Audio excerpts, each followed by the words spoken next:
العفو عنه ولم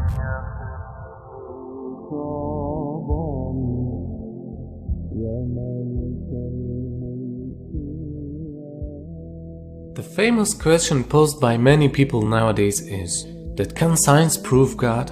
And what they really mean by that is, can science discover God?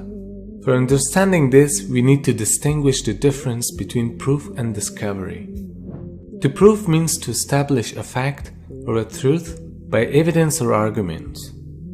And discovering by definition is to see, to find out, or to gain sight or knowledge of something which was previously unseen or unknown. In short, to discover means that something should be seen or witnessed by humans' naked eyes. Whereas to prove something means to provide evidences, reasoning or rational arguments in order to establish a fact, and it doesn't depend on our eyesight. However, science can always discover the signature of God in nature, which means science can always prove the existence of God through evidences. But through science, we can never discover God in this world.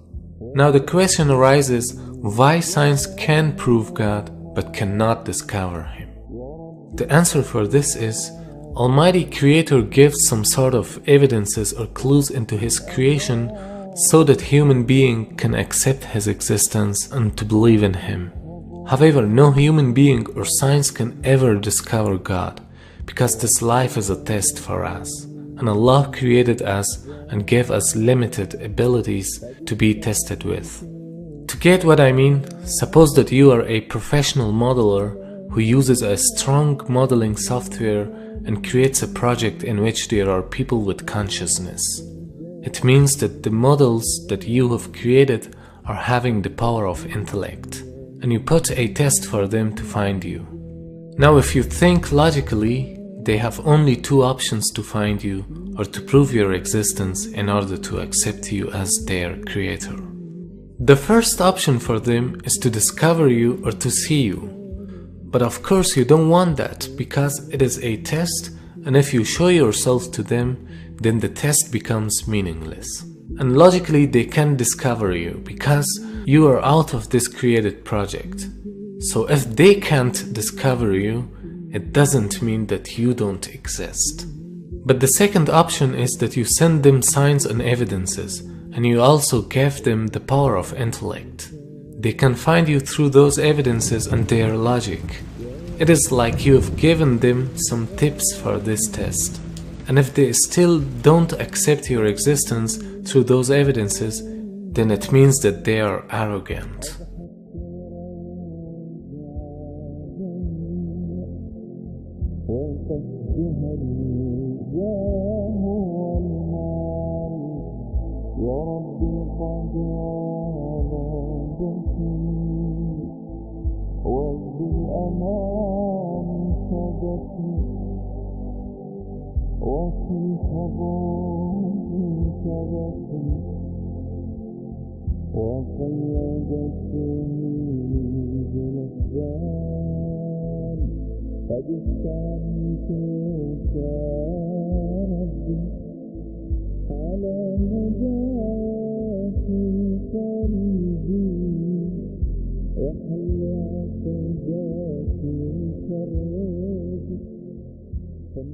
Now think of yourself, you, your project, the world in which you live, and the entire universe are all created by a superior being. Don't you think that you are made in a mega computer?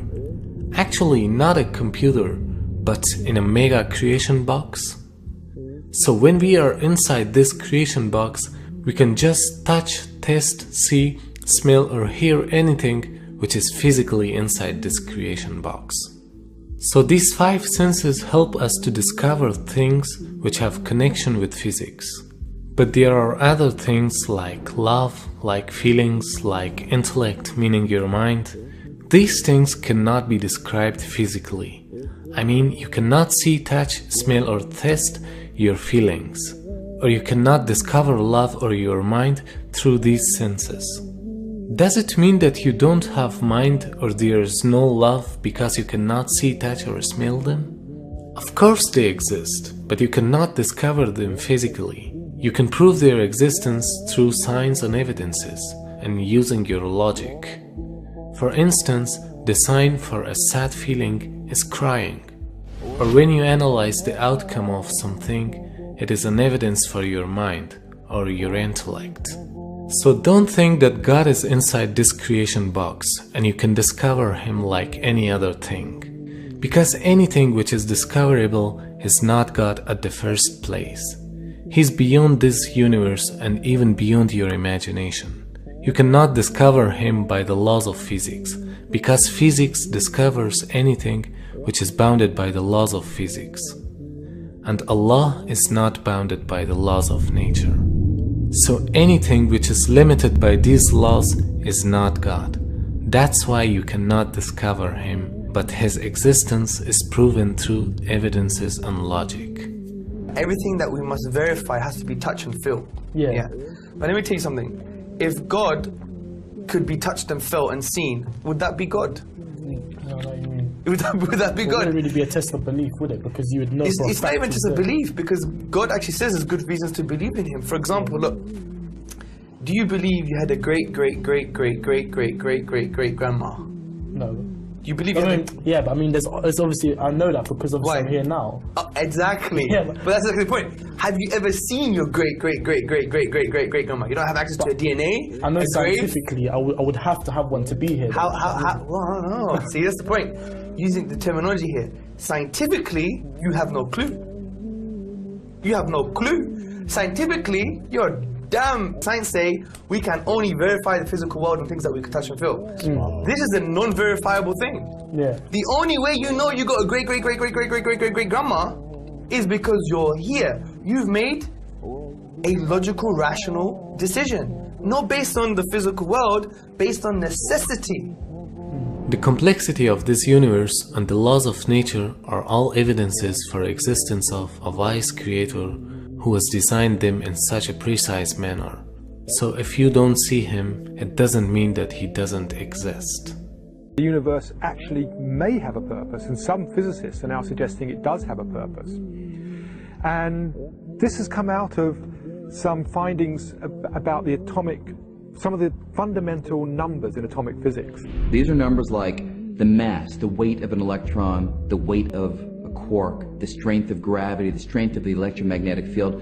About 20 numbers that describe those and other parameters, features of our world, but nobody knows why it is that those numbers have the particular values that they do. Now, you could easily say, who really cares? You change the mass of the electron by a little bit more, a little bit less. Does it really matter? And the answer is it does.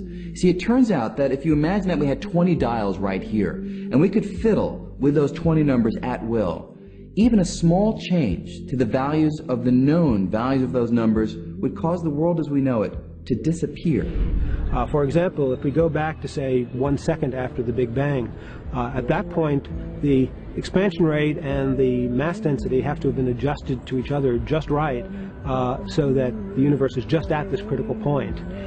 If the universe at that point were expanding just 1 part in the 15th decimal place faster, the universe would have flown apart without galaxies ever having had a chance to form. On the other hand, if the expansion rate were just a little slower than what we think by change of 1 in the 15th decimal place, then the universe would in fact have expanded to a maximum size and collapsed. We would never have even reached the time in the universe at which we're living. A natural question that many people ask when confronted with this is, who designed it so that they all fit together so perfectly to give rise to our world? Is it merely an accident? Is there some force of nature that's out there that requires the universe to be as it is? Or is there some conscious being behind it all that has dialed things in a manner to allow the world as we know it to come into being? What we can do is look for evidence that suggests that we're not here out of total random events. And to me, the arrangement, the special balancing of the fundamental constants, the fundamental forces of nature, tells me that there is a being there that has put this package together, which has constructed this universe, someone outside the universe that was thinking about us and put it together for our benefit. Allah subhanahu wa ta'ala is great and majestic. He preserves himself in a majestic way that befits him. He doesn't want to reveal himself to the world except by his power and knowledge. And Allah created us in a way that we are not capable to see him in this world. But this will be the greatest reward of the people in Jannah to see their Creator. We must consider that we are being tested in this world by believing in God without seeing him. They will not change me. They will not break me. Oh, I will be stronger, 'cause I'm a believer. 'Cause I'm a believer. I'm a believer. I'm a believer. 'Cause I'm a believer.